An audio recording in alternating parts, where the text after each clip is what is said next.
এক বুজুর্গ বলছিলেন যে হে আল্লাহর বান্দা, দুনিয়ার যন্ত্রণার পেরেশানির কারণে যদি মানুষ বলে যে যদি মরে যাইতাম ভালো ছিল, মানুষ বলে না এরকম যে এত পেরেশানির চাইতে এত দুঃখের চাইতে মরে গেলে ভালো ছিল। মহিলারা বেশি বলে, মহিলারা একবারে 19-এর থেকে 19.5 হইলে যা আমার মরণ আইয়ে না কা, আমি মরি না কা, আমার উপরে ঠাডা পড়ে না কা, আমার উপরে খোদার গজব পড়ে না কা, বেডির গজব মেডি নিজেই দেয়। মহিলাদের এই বদ অভ্যাস বেশি। হ্যাঁ, মানে মৃত্যু কামনা করে বেশি, বুঝেন নাই, মরণ কামনা করে বেশি।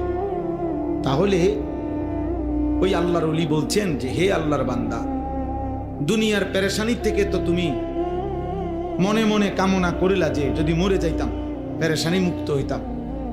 তিনি বলছেন হে আল্লাহর বান্দা, যদি কবরে গিয়ে কবরের আযাব শুরু হয় তখন তুমি ওই আযাব থেকে বাঁচবার জন্য